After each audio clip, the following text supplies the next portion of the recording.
আর খুনি ওকে এখানেই মেরে দিয়েছে। বেডরুমেও একটা লাশ।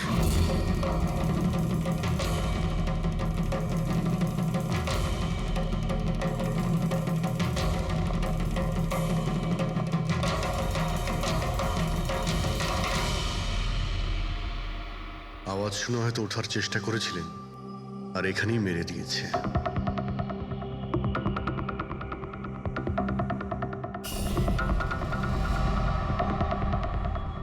লকার থেকে কি কি চুরি হয়েছে আপনি কি জানেন কিছু? স্যার 10 কোটি টাকার হিরে ছিল। 2 সপ্তাহ আগে আমি পলিসিও করিয়েছিলাম, সমস্ত হিরে নিয়ে চলে গেছে। হিরে? স্যার, একটা অস্ত্র বাথরুমে।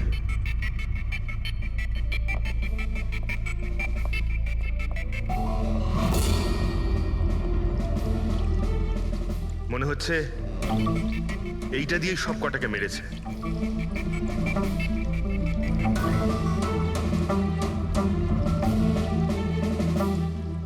এটা খুব ভালো মতো পরিষ্কার করে দিয়েছে। তাও আবার সাবান দিয়ে। মনে হচ্ছে না এতে কোনো প্রমাণ পাবো। ভাই, এ তো একটা বিপজ্জনক খুনি। প্রথমে 3-3টে খুন করে, আর তারপরে বাথরুমে বসে অস্ত্রটা পরিষ্কার করে দেয়। সাইকোপ্যাথ। আচ্ছা, এই হীরের ব্যাপারে আরো কেউ কি জানতো? স্যার 3 জন লোক জানতো। কারা? আসুন দেখাচ্ছি স্যার। একজন তো ওনার ভাইপো কমলেশ, 2 জন এমপ্লয় ছিল, সতীশ আর স্যার মানিক। আসুন স্যার, আমি দেখাচ্ছি আপনাদের।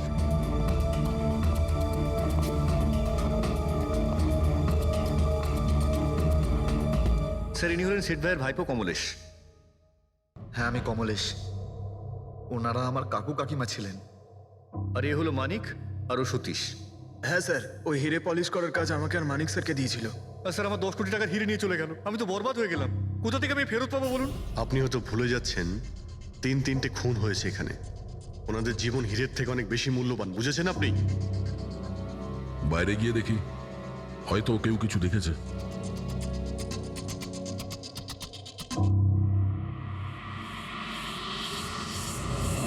আমাদের কাল রাতের সিসিটিভি ফুটেজ চাই। এই ক্যামেরা চলছে তো? হ্যাঁ স্যার, কিন্তু কাল রাত 2 থেকে 3টের মধ্যে কারেন্ট চলে গেছিল। ওই সময়ে কিছু পাইনি স্যার, কিন্তু তার আগে আর পরে সব আছে স্যার। 2 থেকে 3টের সময় কারেন্ট ছিল না হয়তো। কিন্তু কাল রাত 2 থেকে 3টের মধ্যে কারেন্ট চলে গেছিল।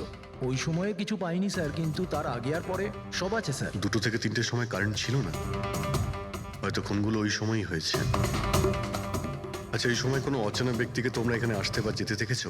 স্যার, রাত 2:30টার সময় শেঠবাবুর প্রতিবেশীর বাড়ি থেকে 4 জন গাড়ি নিয়ে বেরিয়ে গেল স্যার। ওই ফ্ল্যাটটা কার? ওটা প্রেরণা ম্যাডামের স্যার। প্রেরণা ম্যাডাম আর ওনার বাবা মা ওখানেই থাকেন স্যার। গত মাস থেকে ওনার বাবা মা ওনার গ্রামে চলে গেছেন, আর ওনার গাড়ি নিয়েই সবাই গেছে। হ্যাঁ স্যার, ওরা তাড়া করছিলেন, এছাড়া টেনশনও করছিলেন। আমরা বেশি মন দিতে পারিনি, আসলে আমরা কারেন্টের ব্যাপারটা দেখছিলাম। ওই গাড়ির ডিটেলস আছে তোমাদের কাছে? পেয়ে যাবেন। এই বাচ্চারা নিশ্চয়ই কিছু জানে এই ব্যাপারে। সব জায়গাতে অ্যালার্ট করে দিই, পালিয়ে যাবে কোথায় ওরা। স্যার, কিছু এমনিতে দেখি বা শুনিনি, কিন্তু একটা আজব ব্যাপার হয়েছে কালকে। মোটামুটি 1 ঘন্টা অবধি কারেন্ট ছিল না রাত্রে। হ্যাঁ স্যার, হ্যাঁ। স্যার, এটা ক্রস এরিয়া, এখানে লোডশেডিং হয় না। কারেন্ট তো নিজে থেকে যায়নি। খুনি জেনে শুনেই পাওয়ার সাপ্লাইটা কেটে দিয়েছে।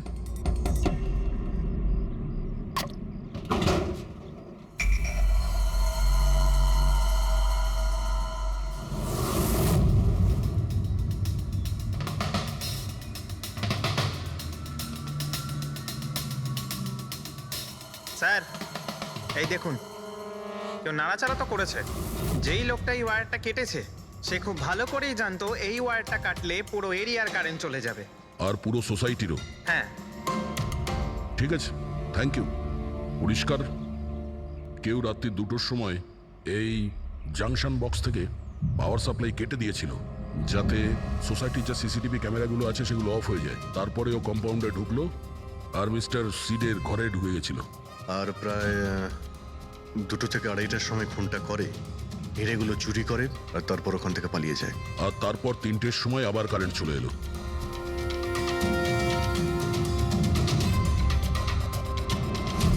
স্যার, আপনার থিওরিতে একটু গন্ডগোল দেখতে পাচ্ছি। কি গন্ডগোল আছে? ওই 3 জনের মৃত্যু 2 থেকে 3টের মধ্যে হয়নি। কি? তাহলে কখন মারা গেছে?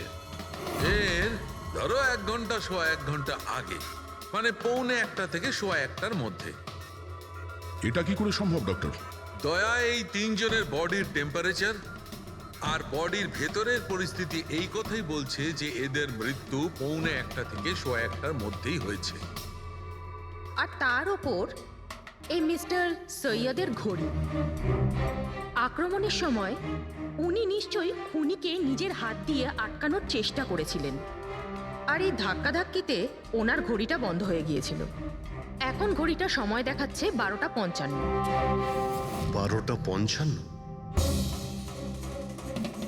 কিন্তু স্যার, যদি খুনগুলো 12টা থেকে 1:45টার মধ্যে হয় তাহলে খুনি হয়তো তার আগেই এসেছিল। কিন্তু বিল্ডিং এর লাইটগুলো তো 2টো পর্যন্ত অন ছিল স্যার, আর সিসিটিভি ক্যামেরাও কাজ করছিল। আর বিল্ডিং এর সিকিউরিটি খুব ভালো স্যার। আর একজন ওয়াচম্যান স্যার মিস্টার সিডের ঘরের নিচেই দাঁড়িয়ে ছিল। আমরা সিসিটিভি ফুটেজ চেক করেছি, 2টো পর্যন্ত তো খুনি বিল্ডিং এ ঢোকেইনি। তাহলে এলো কখন? আর তাছাড়া খুনি খুনগুলো করার পরে পাওয়ার কাটটা কেন করতে গেল? ফ্রেডি। হ্যাঁ ফ্রেডি। আচ্ছা, ভেরি গুড স্যার। ফ্রেডি ওই 4 জন বাচ্চাকে ধরে নিয়েছে। শহরের বাইরে যাওয়ার চেষ্টা করছিল, ওয়াশি বিচের কাছে ওদেরকে ধরে নিয়েছে।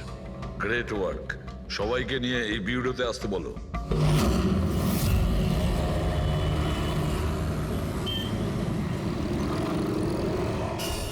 ওরা আমাদের জন্য মরে গেছে। এগুলো তোমরা ওই ঈদের জন্য করেছো না?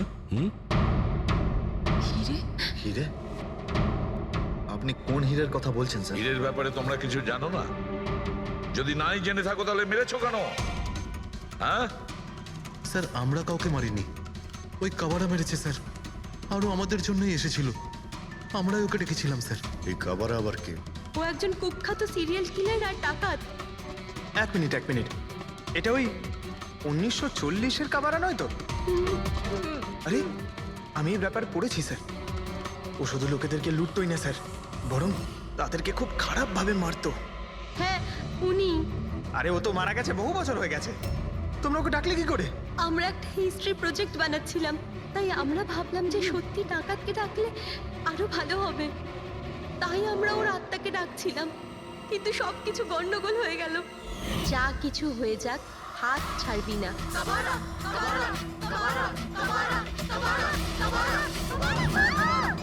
তোরা হাত কেন ছেড়ে দিলি রবি? তোরা জানিস এটা কত ভয়ঙ্কর হতে পারে। Guys, let's just change.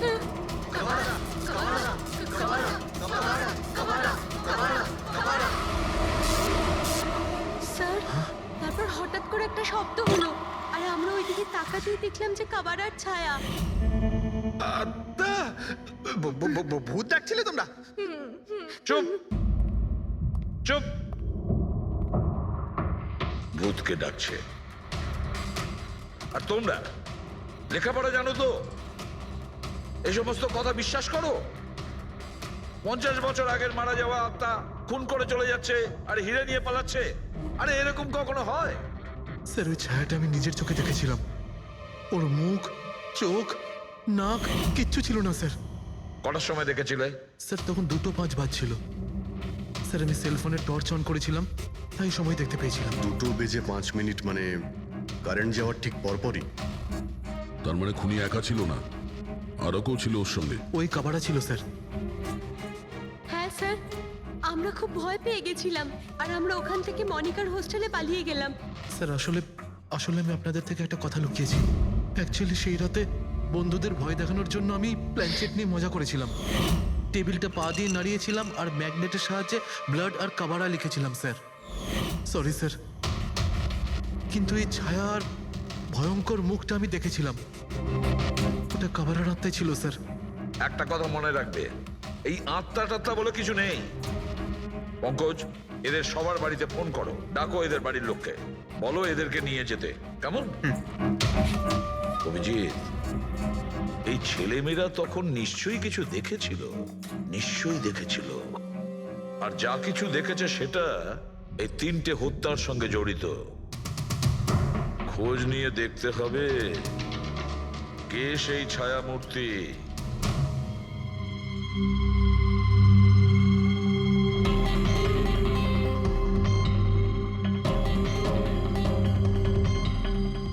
মনে হচ্ছে ওরা খুনিকে দেখেছিল। হ্যাঁ স্যার, আর খুনি হলো ওই কাবারা। আরে ভাই, ব্যালকনিতে গিয়ে দেখে আসি। কোনো না কোনো প্রমাণ নিশ্চয়ই রেখে গেছে কাবারা তোমার জন্য।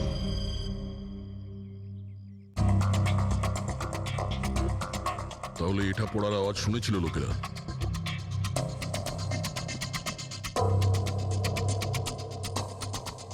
স্যার ওটা শেঠেদের ব্যালকনি। তো খুনি ওখান থেকে দৌড়ে এখানে এসেছিল, তখনই এই টপটা পড়ে গিয়ে ভেঙে গিয়েছিল। ওখানে গিয়ে দেখো তো।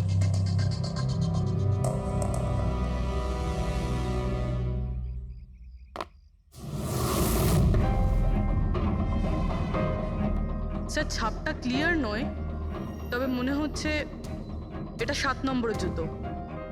পা খুব ছোট, মনে হচ্ছে এর হাইট খুব একটা বেশি হবে না। যতই ও ছোট হোক না কেন, ও খুব শক্তিশালী। যেভাবে ও খুন করেছে, তোমার কি মনে হয় পঙ্কজ? কিছু বলবে? এই জুতোর চিহ্ন কোনো মানুষের, নাকি আত্মারাও আজকাল জুতো পরা শুরু করে দিয়েছে? না স্যার, আপনি যা বলছেন সেটা ঠিক, কিন্তু ওই নাক, কান, মুখ ছাড়া ওই ছায়াটা কি ছিল স্যার? এটা আর এমন কি ব্যাপার? তুমি নিজের মুখে এটা লাগিয়ে নাও। এই নাও, এই নাও। না চোখ আছে না নাক আছে, একদম ছায়া। আর অন্ধকার ছিল, তাই ওদেরও মনে হয়েছিল যে খুনি কোনো আত্মা ছিল। এক তো ওরা প্ল্যান চেট করছিল, তার উপরে অন্ধকার হয়ে গিয়েছিল। তাই এরকম ছায়া দেখলে তো ওরা অন্যরকমই কিছু ভাববে, তাই না? একটু ভাবো, আত্মার 10 কোটি টাকার হীরের কি প্রয়োজন? কি করবে ওদিও? এই কাজ কোনো আত্মার নয়, কোনো মানুষের। রাত্রি 12:55 মিস্টার সেঠ আর মিসেস সেঠ আর তাদের চাকর রামু, এই 3 জন খুন হয়ে যায়। রাত্রি 2টোর সময় জংশনের মিটার বক্স থেকেও তার টেনে ছেড়ে, আর রাত্রি 2:05 খুনিকে প্রেরণার ব্যালকনি থেকে পালাতে দেখে আদনান। এক প্রশ্ন এটাই যে স্যার, খুনি বাড়ির ভিতরে ঢুকলো কি করে? আমাদের কাছে রাত্রির 2টো পর্যন্ত সিসিটিভি ফুটেজ আছে স্যার। দুপুরের পরে বাড়ির কাছে কেউ আসেনি, দরজা জানলা সব বন্ধ ছিল, কেউ এন্টার করতেই পারবে না। ব্যাপারটা তো এরকম দাঁড়ালো যে রাত 12:55 খুনি জাদু বলে বাড়িতে প্রকট হয়ে সবাইকে মেরে ফেললো। কি বললে তুমি ফেডরিক? কি বললে? বলিনি তো আমি, মানে ফেডরিক, তুমি একদম ঠিক বলেছো। খুনি এটাই করেছে, একদম ওই কাজটাই করেছে। মানে কাবারার ভূত? চুপ! কাবারার ভূত?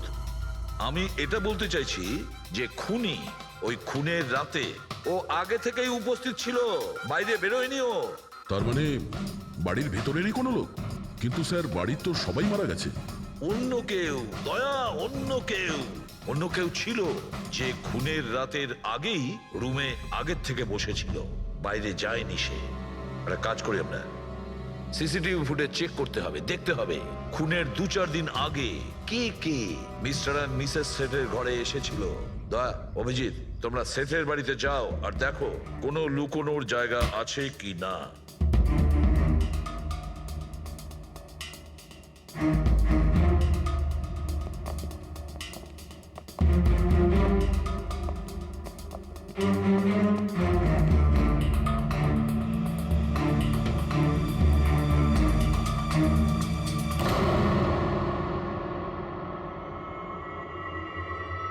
দয়া, এই পিঁপড়েগুলো দেখো উপরে যাচ্ছে।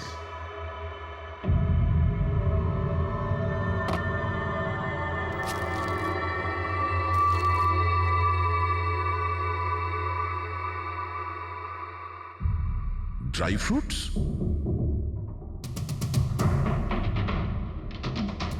ড্রাই ফ্রুট নিয়ে ও হয়তো এখানেই লুকিয়ে বসেছিল। জায়গাটাও ভালো লুকোনোর জন্য, সুযোগের অপেক্ষায় ছিল। কিন্তু এই ঘরের মধ্যে ঢুকলো কবে?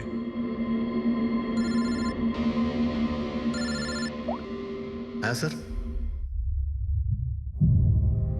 ফুটেজ সোসাইটির অফিসে দেখে নিচ্ছি স্যার।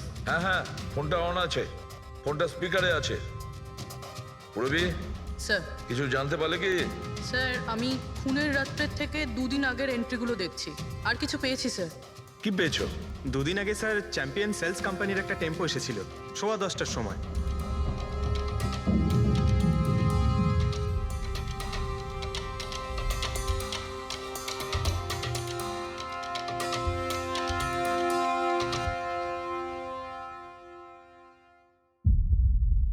আর স্যার তার পরের দিন মানে খুন হওয়ার ঠিক একদিন আগে চ্যাম্পিয়ন সেলসের টেকনিশিয়ান মিস্টার শেঠের বাড়িতে এসেছিল, 1 ঘন্টা থেকে চলে গিয়েছিল।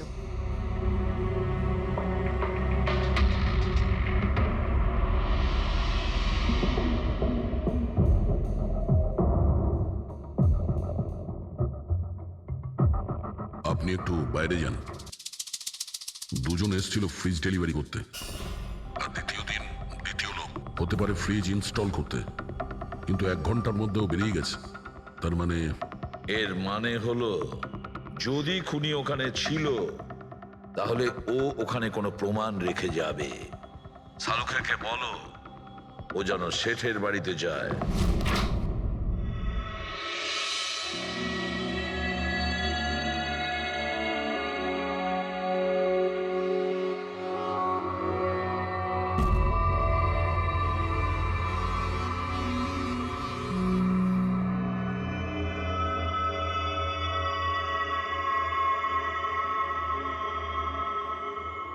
কিছু পাওয়া গেল ডক্টর?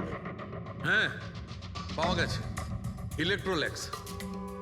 হ্যাঁ, সোডিয়াম ক্লোরাইড, ইউরিয়া, ওই সব কিছুই যেগুলো একজন মানুষের ঘামের মধ্যে থাকে।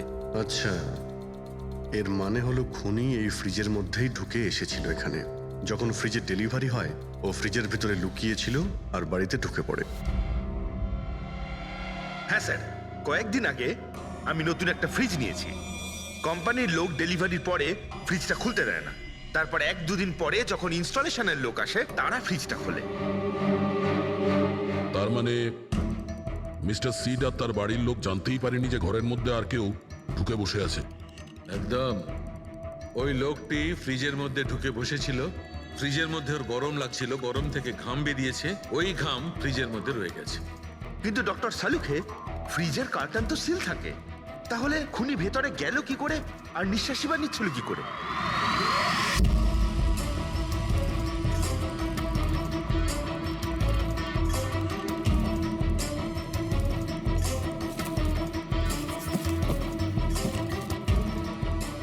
এই দেখো, এখান থেকে শ্বাস নিচ্ছিল। এ তো দেখছি ট্রোজান হর্সের গল্প হয়ে গেল।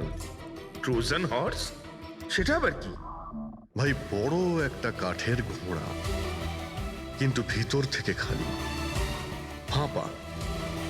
ভিতর থেকে খালি? হ্যাঁ, যার মাধ্যমে গ্রিক সৈনিকেরা ট্রয়ের মধ্যে ঢুকে পড়েছিল। গ্রিক সৈনিকেরা বড় একটা কাঠের ঘোড়া ট্রয়তে পাঠিয়েছিল, যাতে আগে থেকেই সৈনিকেরা ছিল। ট্রয়ে পৌঁছানোর পরে সৈনিকেরা বাইরে বের হয় আর তারপর ট্রয়ের উপরে আক্রমণ করে। এই খুনিও একই উপায় অবলম্বন করেছিল আর সফলও হয়েছিল।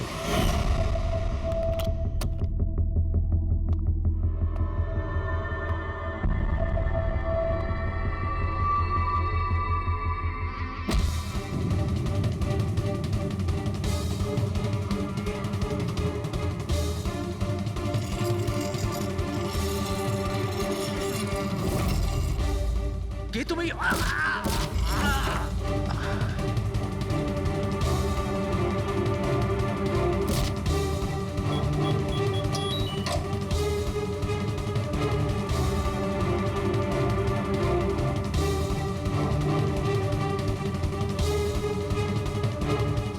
আর পালিয়ে যাওয়ার আগে ও নিজের হাত ধুয়েছিল, অস্ত্রটাও পরিষ্কার করেছিল, আর ঠিক 2টোর সময় ওর যে সঙ্গী নিচে ওয়েট করছিল সে পাওয়ার সুইচ অফ করে দিয়েছিল, আর অন্ধকারের সুযোগ নিয়ে ও এখান থেকে পালিয়ে গেছে। পালাতে গিয়েও ওইখানে ওই ব্যালকানিতে যায় যেখানে ও টপটা ফেলে দেয়।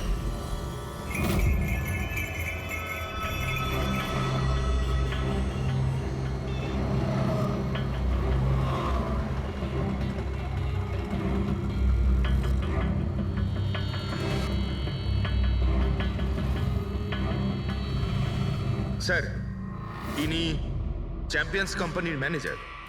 স্যার আমি রেকর্ডস আবার চেক করেছি, শেঠজি আমাদের বহুদিনের কাস্টমার। আপনি ম্যানেজার? হ্যাঁ। আর তো তোমরা কৈলাস আর মানব, হ্যাঁ, স্যার। তোমরা ফ্রিজ ডেলিভারি করতে এসেছিলে শেঠ সাহেবের বাড়িতে, তাই তো? হ্যাঁ স্যার। আর তুমি রানা, তুমি ফ্রিজ ইনস্টল করেছিলে? হ্যাঁ স্যার। কিন্তু কি হয়েছে স্যার? মিস্টার সেট, ওনার স্ত্রী আর ওনার কাজের লোক খুন হয়েছেন। কোন? কিন্তু স্যার আমরা তো কিছুই করিনি স্যার। হ্যাঁ স্যার। আমরা তো অ্যাসাইনমেন্ট পেয়েছিলাম, আমরা গোডাউন থেকে ফ্রিজ তুলেছিলাম আর ওনার বাড়িতে ডেলিভারি দিয়েছিলাম। কিন্তু স্যার এটা তো আমাদের রোজের কাজ স্যার। হ্যাঁ স্যার, একটা কথা বলার আছে। ওই ফ্রিজটা স্যার একটু বেশি ভারী ছিল, প্রায় 30-35 কিলো বেশি ছিল স্যার। হ্যাঁ স্যার, আমরা এই ব্যাপারটা নিয়ে কথাও বলছিলাম। আমরা ভাবলাম যে কোনো নতুন মডেল হবে। স্যার আমি এদের লগবুক চেক করেছি। এরা দুজনে 9টার সময় গোডাউনে পৌঁছেছিল, আর 9:30টার সময় টেম্পোতে ফ্রিজটা লোড করেছিল, আর 10:15টার সময় এরা ওই ফ্রিজটাকে মিস্টার সিডের বাড়িতে ডেলিভারি করে ওখান থেকে বেরিয়ে গেছিল। এর মধ্যে তো কেউ ফ্রিজের ভিতরে ঢুকতে পারবে না। যা কিছুই হয়েছে 9:30টার আগেই হয়েছিল স্যার। স্যার এই খুনি রাত্রেই বোধহয় ফ্রিজের মধ্যে ঢুকে বসেছিল। মিস্টার রানা, আপনি গেছিলেন ওখানে ফ্রিজ ইনস্টল করতে। ফ্রিজের প্যাকিংয়ে আপনার কোনো গন্ডগোল লেগেছিল? মানে এরকম মনে হয়েছিল কি প্যাকিংটাতে কোনো গন্ডগোল আছে? সেরকম কিছু ছিল না স্যার, প্যাকিংটা শুধু ভালো ছিল না, কার্টুন আর ভিতরে থার্মোকল পুরো ভাঙা ছিল, যেন কোনো ইঁদুর কেটেছিল। আমার একটু অদ্ভুত লেগেছিল, তাই গিয়ে ফ্রিজটা চেক করলাম। ফ্রিজ একদম পারফেক্ট ছিল স্যার, ওতে কোনো ড্যামেজ বা ফল্টও ছিল না। তাই আমি ওদেরকে এই কথাগুলো বললাম না, কারণ ওরা ফ্রিজটা ফেরত দিয়ে দিত আর আমাদের কোম্পানির নাম খারাপ হয়ে যেত। থার্মোকল ভেঙে দরজায় হয়তো ঢুকিয়ে দিয়েছিল, যাতে ও শ্বাস নিতে পারে। হ্যাঁ, এই ফ্রিজের ওজন 40 কিলোর বেশি ছিল। আর ওই জুতোর ছাপ যেটা পেয়েছি 7 নম্বরের, মানে এটাই বলতে চাইছি এই লোকটা কোনো অ্যাভারেজ হাইটের ফিটের নয়। এই জন্যই তো ফ্রিজের ভেতরেও সেট হয়ে যায়। ম্যানেজার বাবু, হ্যাঁ স্যার। মিস্টার শেঠের বাড়িতে যে ফ্রিজটা পাঠানো হয়েছিল সেম ফ্রিজ এখানে একটা আনান। ঠিক আছে স্যার। ঘেটুকে ডেকে পাঠাও।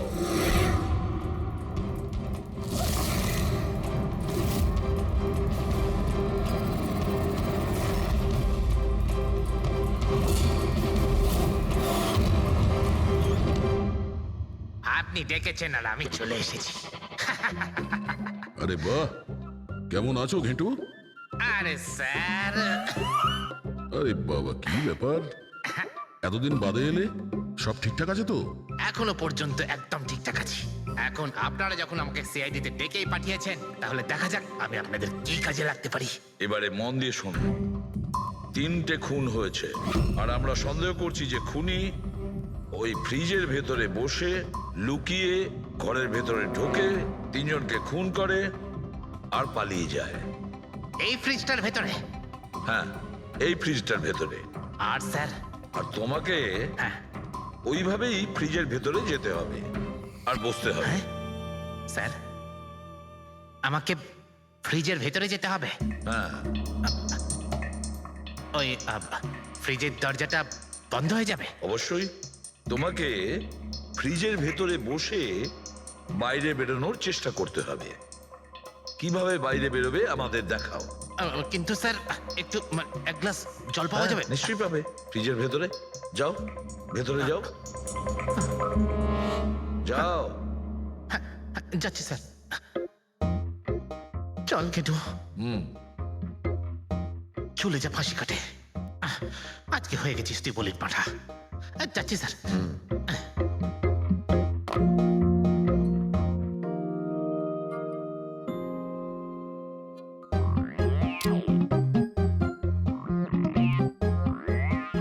স্যার এই দেখুন, এবার দেখুন ঘেটুর চমৎকার।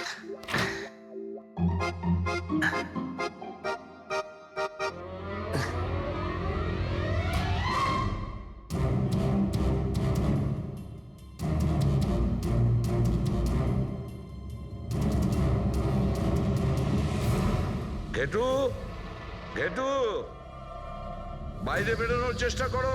স্যার ভেতর থেকে খুলতে পারছি না, আপনাকে হেল্প করতেই হবে। ঘেটু, ঘেটু, বাইরে বেরোনোর চেষ্টা করো। ছুরি তো তোমার কাছে আছে। ঘেটু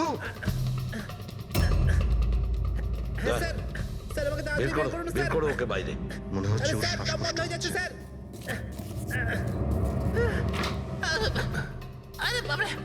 দরজা খুলে দিলাম তো। ঘেটু দরজা খুলে গেছে। গেটু গেটু হ্যাঁ আরে বাবরে, আমার চশমা। হ্যাঁ, ওর চশমাটা দাও। এটি ওকে কফি খাও, যাও। Thank you. আমারও তো তাই মনে হচ্ছিল, কিছু না কিছু গোলমাল তো নিশ্চয়ই আছে। সেটের বাড়ির ফ্রিজের যে কার্টুনটা আছে সেটা এত শার্প কাটা হয়েছে বাইরে থেকে, ভেতর থেকে এরকম ভাবে কেউ কাটতেই পারে না। নিশ্চয়ই কেউ বাইরে থেকে কেটেছে ওই খুনিকে বাইরে বের করার জন্য। সে যেই হোক না কেন স্যার, সে ফ্রিজের ডেলিভারি হওয়ার পরে বা ফ্রিজার ইনস্টলেশন হওয়ার আগে এর মধ্যেই হয়তো এসেছে। গেটু,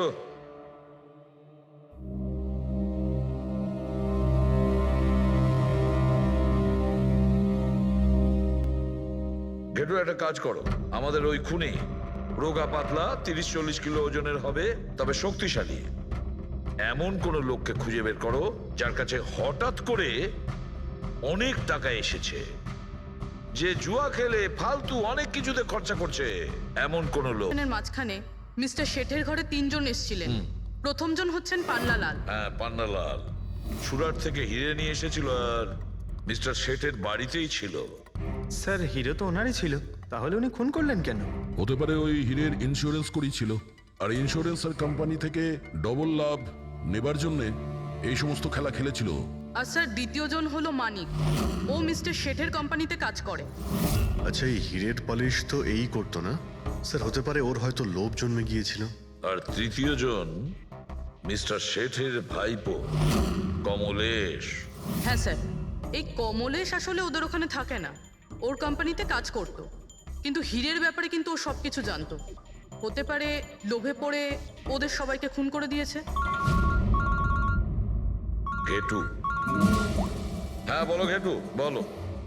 স্যার একটা লোক আছে, ভিক্টর স্যার। ওর চেহারা সেম টু সেম একই রকম যেমনটা আপনারা বলেছিলেন। আর স্যার ও খুব সহজে ফ্রিজের মধ্যে এঁটে যেতে পারে। আর স্যার কয়েকদিন থেকে ও বেশ অদ্ভুত ধরনের কথাবার্তা বলছে, যেন যেন বড় একটা গুপ্তধনের খোঁজ পেতে চলেছে, অথবা ও যেন গুপ্তধন পেয়ে গেছে। স্যার ও খুবই পাগল আর রকচটা ধরনের মানুষ। শুনেছি কয়েক বছর আগে ও নাকি সিরিয়াল কিলারও ছিল। স্যার সব থেকে ইম্পর্টেন্ট কথা যেটা হলো, খুন যদি ভিক্টর করে থাকে তাহলে আমাদের হাতে বেশি সময় নেই স্যার। হয় ও দেশ ছেড়ে দিয়েছে, না হলে দেশ ছাড়ার মতলব ভাবছে। ভিক্টর তো একটা মাধ্যম, ওর পেছনে অন্য কেউ নিশ্চয়ই আছে। এই ভিক্টর দেশ ছেড়ে পালানোর চিন্তা করছে। পালিয়ে যাবে কোথায় স্যার? ওকে পালাতে দিলে তো ওর ফোনের লোকেশন থেকে জানতে পারবো কোথায় লুকিয়ে বসে আছে।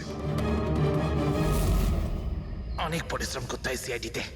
আর স্যার স্যার এখানেই কোথাও আছে তাই না? হ্যাঁ ঘেটু, ওর মোবাইলের লোকেশন ওই আশেপাশে কোথাও দেখাচ্ছে। খুন করার পরে ওখানে লুকিয়ে আছো। ঠিক আছে।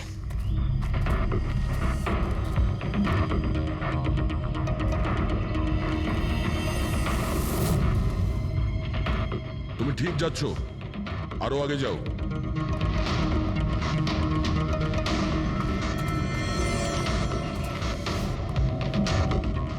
পঙ্কজ স্যার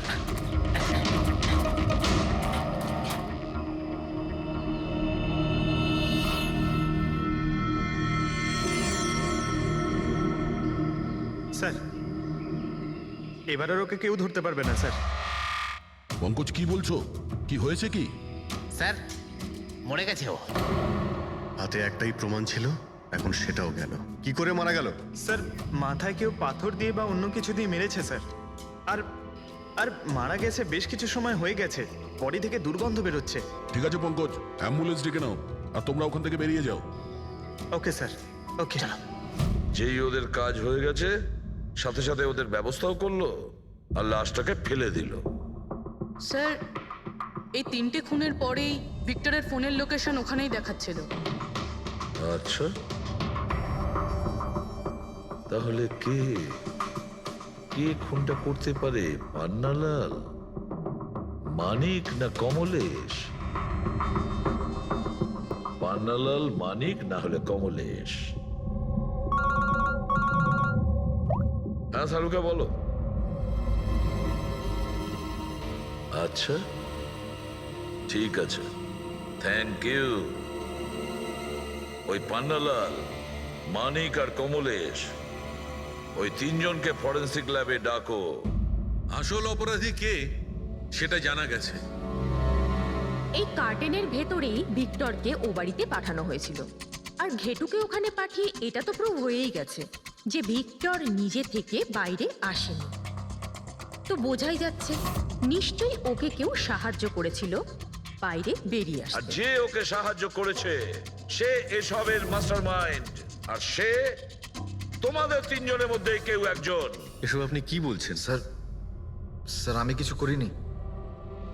আপনারা এরকম কেন বলছেন? হ্যাঁ, এক মিনিট। কেউ এই কার্টেনটাকে খুব ভালোভাবে কেটেছে, ভিক্টরকে বাইরে বার করেছে, তারপর পুনরায় একটা টেপ দিয়ে কার্টুনটাকে আটকে দিয়েছে। কিন্তু এই কার্টুনের টেপটা মারবার সময় ও নিজের আঙুলের ছাপ এই চটচটে জায়গায় রেখে যায়, যেটা এখনো ইনট্যাক্ট আছে। এই টেপটার ওই দিকে। কিন্তু স্যার, ফিঙ্গারপ্রিন্টস মিলবে কিভাবে? কার্টুনে তো টেপ লাগানো রয়েছে, আর যদি আমরা টেপটাকে ছিঁড়তে যাই তাহলে তো কার্টুনের কাগজগুলোও ছিঁড়ে যাবে। তুমি চিন্তা করো না পুরবী, ডক্টর সালুকে যখন আমাদের এখানে ডেকেছেন তো কোনো না কোনো রাস্তা তো আছেই ওনার কাছে। আছে তো, রাস্তা আছে। সারিকা, এই হেয়ার ড্রায়ারটা দিয়ে, এই হেয়ার ড্রায়ারটাকে আমরা এই টেপটার ওপর ইউজ করব। এই ড্রায়ারের গরম হাওয়াতে এই টেপটার ওপরের অ্যাডহেসিভ আঠাটা একেবারে গলে যাবে।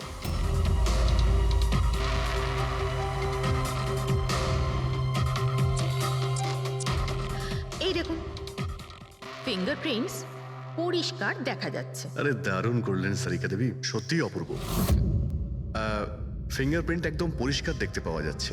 হ্যাঁ, এবার শুধু ওদের সঙ্গে ম্যাচ করে দেখতে হবে।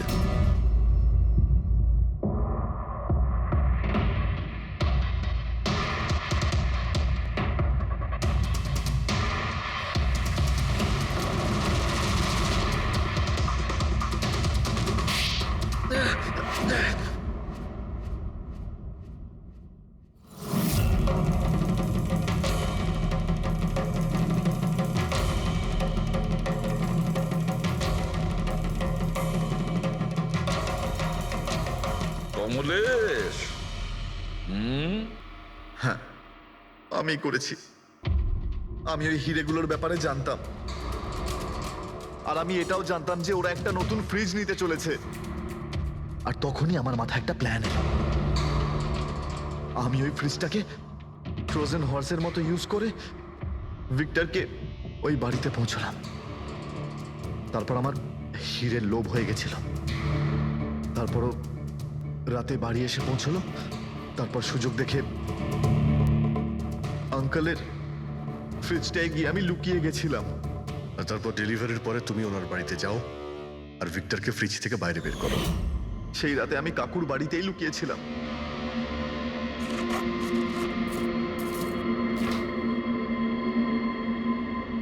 আর তারপর আমি ভিক্টরকে আবার বাইরে বার করে ওখানেই লুকিয়ে দিলাম। প্রায় 1.5 দিন মতো ওখানেই ছিল। বাড়ির লোক রাতে ঘুমিয়ে পড়লো, ও বাইরে বেরোলো।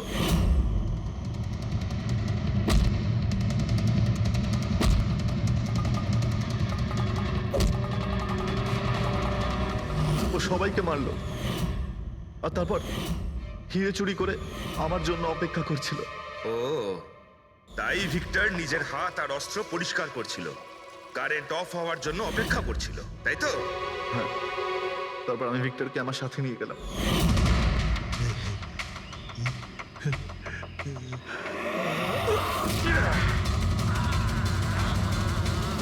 আর মারার পরে ওকে ফেলে দিলাম যাতে আমার কাছে কেউ পৌঁছতে না পারে। এতটা ভেবেছিলে, এত বড় প্ল্যানিং করলে, কিন্তু তোমার ভাগ্য তোমাকে সাথ দিল না। এটা ভেবে দেখোনি তুমি যেই হও সিআইডিদের হাত থেকে তুমি নিস্তার পাবে না। প্রত্যেক অপরাধী কোনো না কোনো ভুল করেই থাকে, যেমন তুমি নিজের ফিঙ্গারপ্রিন্ট এখানে রেখে গেছো না, ব্যাস ওটাই আমাদের কাছে যথেষ্ট ছিল। 4-4টে খুন করেছো তুমি হিরে পাওয়ার লোভে। এবার নিজের কর্মফল ভোগ করো। কঠোর থেকে কঠোরতম শাস্তি হবে তোমার, হয়তো ফাঁসি।